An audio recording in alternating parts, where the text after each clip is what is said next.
Assalamualaikum warahmatullahi wabarakatuh.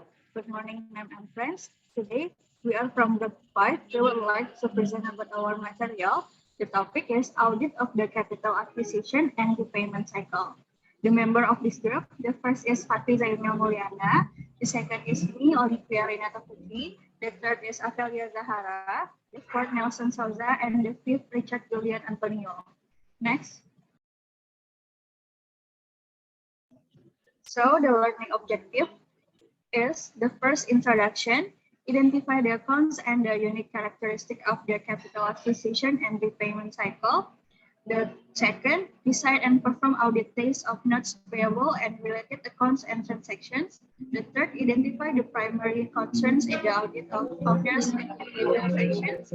The fourth, design and perform tests of controls, substantive tests of transaction, and tests of details of balance for capital stock and retained earnings.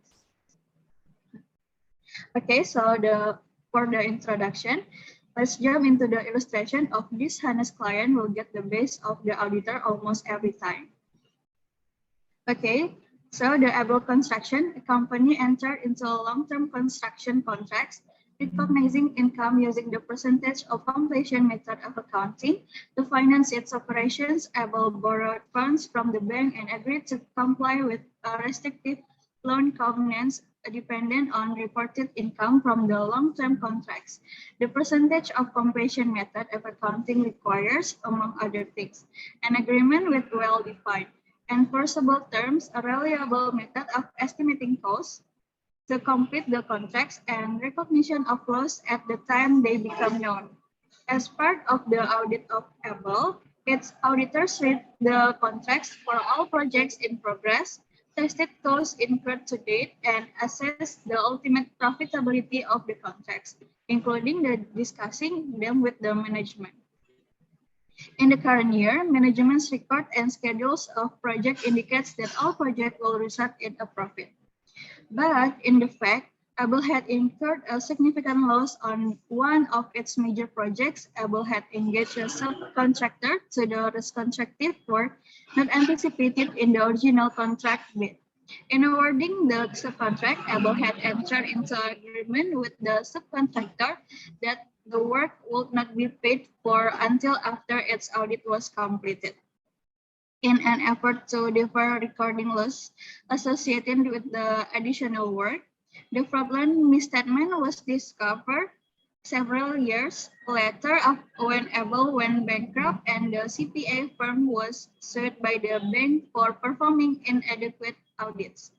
The firm was ultimately found not responsible, but only after spending extensive time and large amount of money defending its audit. The final transaction cycle that already discussed before is the capital acquisition and repayment cycle, which concern the acquisition of capital research through interest-bearing debt and owner's equity, and the repayment of capital. These cycles also includes the payment of interest dividends. Next. Identify the cost and the unique characteristic of the capital acquisition and repayment cycle will be read by Nelson. For Nelson, time is yours. Thank you, Olive. Next. For characteristic of the capital acquisition and repayment cycle influence audit of the account. The first, relatively few transactions affect the account balance, but each transaction is often highly material. The execution or misstatement of single transaction can be material. A legal relationship exists between the client entity and the holder of the stock, bond, or similar ownership document. And the fourth, a direction relationship exists between the interest and dividends account and debt and equity. Next. Account in the cycle. Cash is important account in the cycle because both the acquisition and repayment of capital affect the cash account. The unique characteristic of the capital acquisition and repayment cycle affect how auditor verify the account in the cycle. This is the cycle often include this account. Here we can see that note payable, contract payable, mortgages payable, bond payable, interest expense, accrued interest, appropriation of the retained earning, treasury stock, dividend declared, cash in the bank, capital stock common, capital stock preferred, pay in the capital excess of the part, donated capital, retained earning, dividend payable, proprietorship capital account, partnership capital account. These all account include in the audit. Next will be explained by the AFL. Okay, thank you, Nelson. The next is design and performance audit test of notes payable and related accounts and transactions. Next slide. It is notes payable. Notes payable is the legal obligation that have creditor make sure to have secured by asset and some interest. Typically, a notes payable is issued for the period between 1 month and 1 year. In figure 22.1, as we know, all accounts will be recorded in each T account. In notes payable will be recorded in credit when issues of new notes and debit when repayment of principal. But notes payable also related to asset in bank like a cash. So we should record it cash in bank to deduct it issues new notes when repayment and payment of interest. The interest is mean like the interest expense in company and interest payable in bank. Next slide.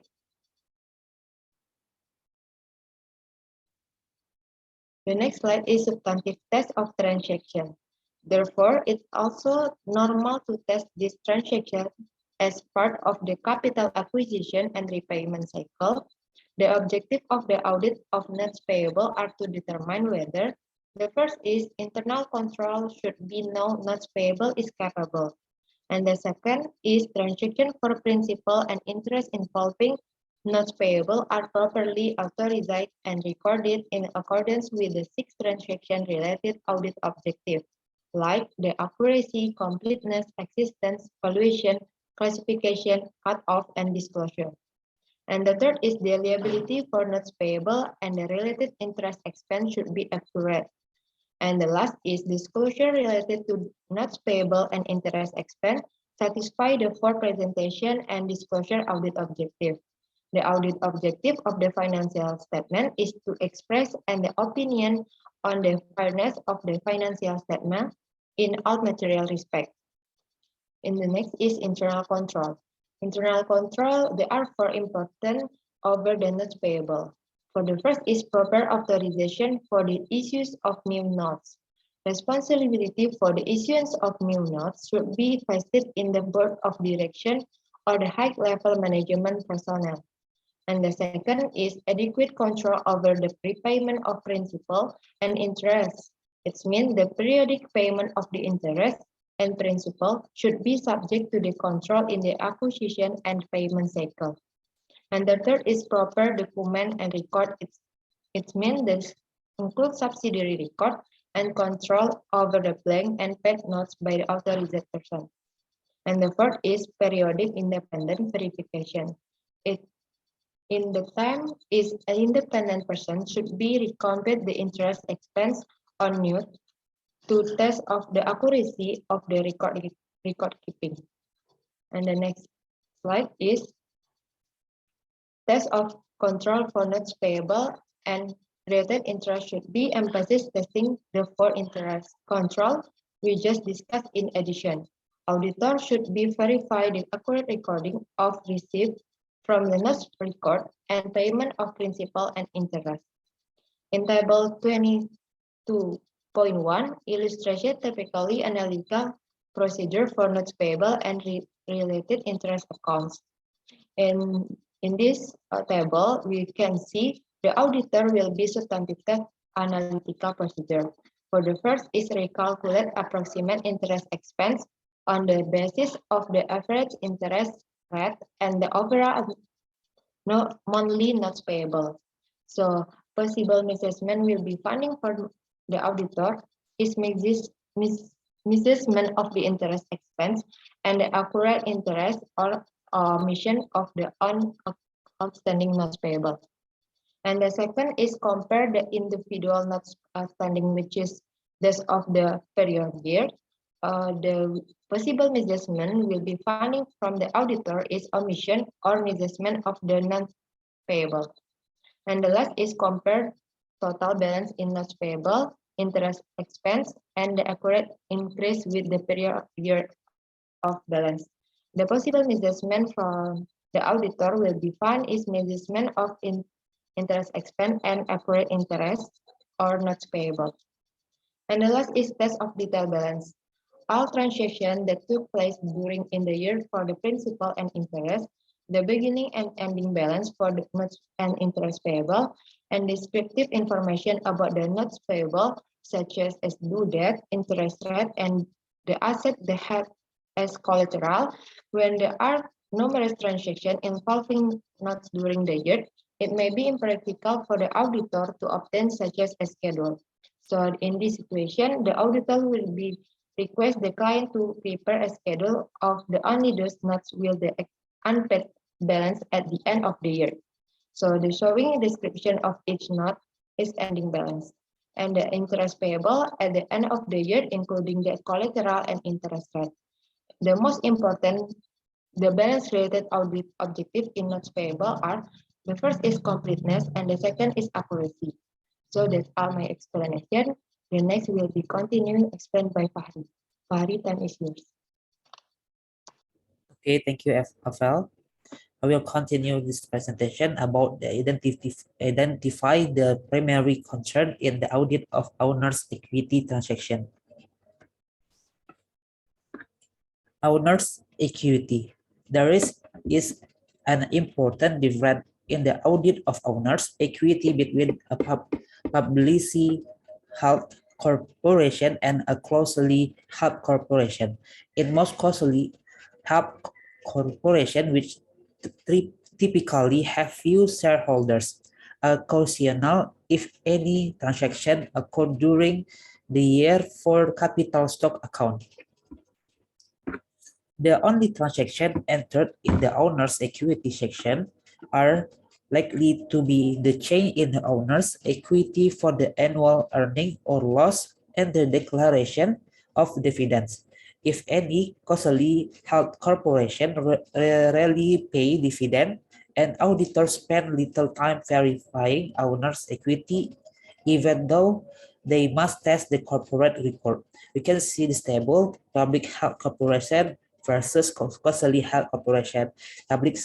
Publicly held corporation, many shareholder frequent transaction, and closely held corporation, simple, few transaction, few shareholder, occasional transaction. Okay, the next you can see the figure 2022-3 owner equity and dividend account provide an overview of the specific owner's equity account discussed. The objective for it is to determine whether the first internal control over capital stock and related dividend are adequate. The second, owner's equity transaction are correctly recorded as defined by the sixth transaction related audit objective. Owner's equity balance are properly recorded as defined by the eighth balance related audit objective and properly presented and disclosed as defined by the fourth presentation and disclosure the related audit objective for owner's equity account. Other accounts in owner's equity are verified in much the same way as this, but as much as you want. In internal control, we have proper authorization of transaction. The following type of owner's equity transaction usually require specific authorization. The first is issue of capital stock. The authorization include the type of the equity to issue, number of shares to issue, par value of the stock, privilege condition for any stock other the common and debt of the issues. Second, repurchase of capital stock. the repurchase of common or preferred share, the timing of the repurchase, and the amount to pay for the share should all be approved by the board of directors. And the last, declaration of dividend. The board of directors must authorize the form of the dividend, such as cash or stock, the amount of the dividend per share, and the record and payment date of the dividends. The second, proper record keeping and segregation of digits. When a company maintains its own record of stock transaction and the outstanding stock, the internal control must be adequate to ensure that actual owners of the stock are recognized in the corporate record. The second, the correct amount of dividend is paid to the stockholder owning the stock as of the dividend record date. And the last, the potential for misappropriation of asset is minimized. As a shareholder, capital stock master file is the record of the outstanding share at any given time. The master file acts as a check on the accuracy of the capital stock certificate record and the common stock balance in the general ledger. It is also used as the basis for the payment of dividend. The third is independent registered and stock transfer agent. Any company with stock listed on the Securities Exchange is required to engage an independent registered as a control to prevent the improper issue of stock certificate. The responsibility of the independent registered is to make sure that stock is issued by a corporation in accordance with the capital stock provision in the corporate charter and the authorization of the board of directors. When there is a change in the ownership of the stock, the registrar is responsible for signing all newly issued stock certificate and making sure that all certificates are received and cancelled before a replacement certificate is issued. Okay, the next topic will be presented with Richard. Richard, the time is yours. Okay, thank you, Bari. And the fourth and the last learning objective is design and perform tests of controls, substantive tests and of transactions, and tests of details of balances for capital stock and retained earnings. Next slide, please. A. Audit of capital stock and paid-in capital. Auditors have four main concerns in auditing capital stock and paid-in capital in excess of par. The first one is as existing capital stock transactions are recorded. This objective is easily satisfied when a register or transfer agent is used. The auditor can confirm with that person whether any capital stock transactions occurred and the accuracy of existing transactions, and then determine if all of those transactions have been recorded. To uncover issuance and repurchases of capital stock, auditor also reviewed the minutes of the board of directors meetings, especially near the balance sheet date, and examine client held stock record books. The second one is recorded capital stock transactions occurred and are accurately recorded. Extensive auditing is required for transactions involving issuance of capital stock, the issuance of new capital stock for cash, the merger with another company through an exchange of stock, donated shares, and the purchase of treasury shares. Regardless of the controls, it is normal practice for auditors to verify all capital stock transactions because of their materiality and permanence in the records. The occurrence transactions related objectives can ordinarily be tested by examining the minutes of the board of directors meetings for proper authorizations. The third one is capital stock is accurately recorded. Auditors verify the ending balance in the capital stock account by first determining the number of shares outstanding at the balance sheet date. A confirmation from the transfer agent is the simplest way to obtain these informations. When no transfer agent exists, the auditor must rely on examining the stock recording and accounts for all shares outstanding in the stock certificate records, examining all cancelled certificates, and accounting for blank certificates. After the auditor is satisfied that the number of shares outstanding is correct, the recorded par value in the capital account can be verified by multiplying the number of shares by the par value of the stock. The ending balance in the capital in excess of par account is residual amount. It is audited by verifying the amount of recorded transactions during the year and adding them to or subtracting them for the beginning balance in the account. And the fourth and last one is capital stock is properly presented and disclosed.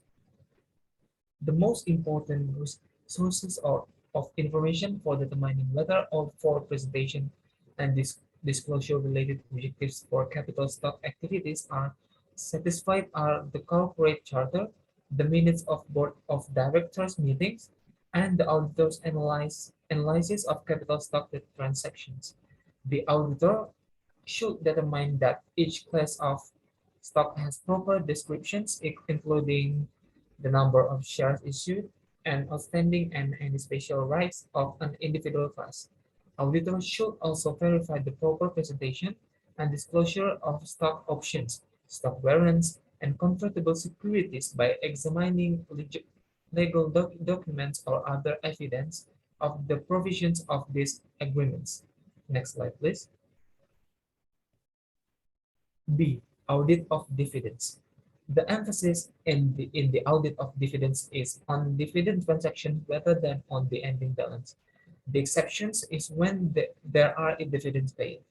All 6 transactions related audit objectives for transactions are relevant for dividends, but typically transactions related to dividends are audited on a 100% basis.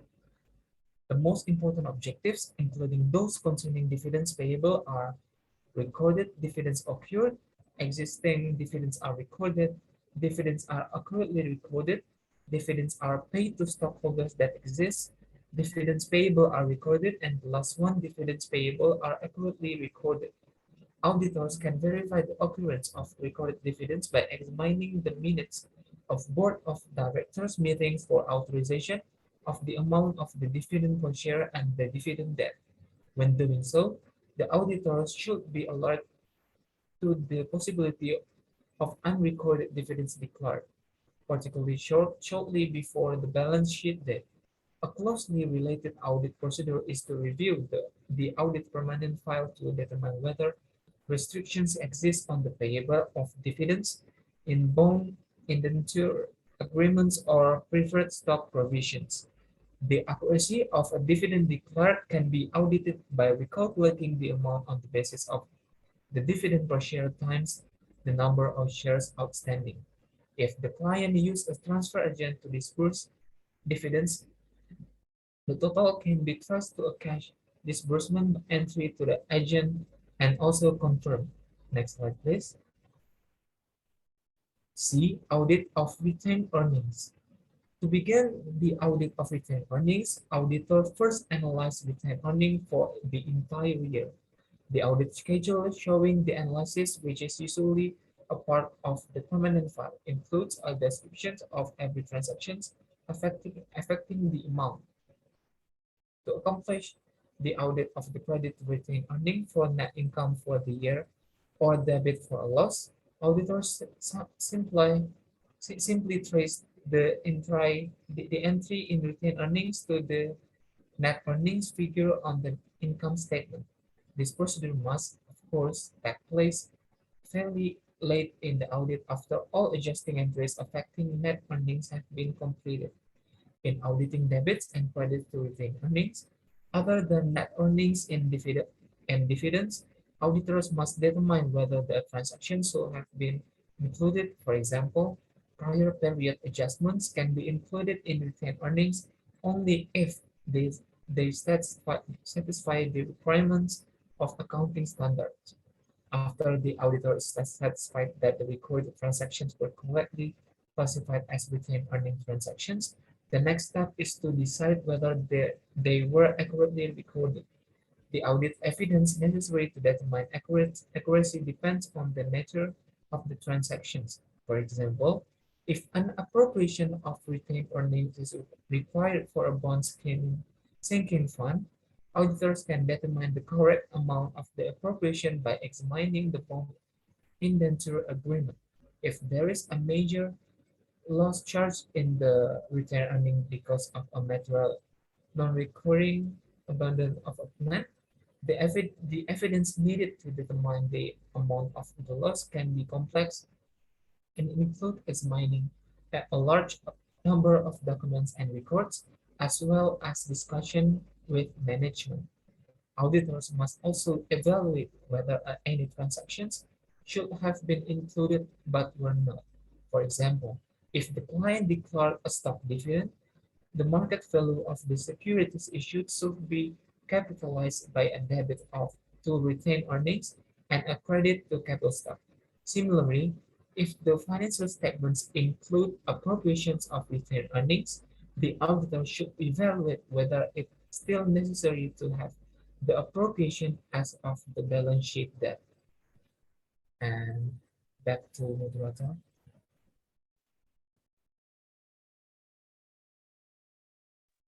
Okay, Richard, thank you for the last explanation about audit of the capital acquisition and repayment cycle.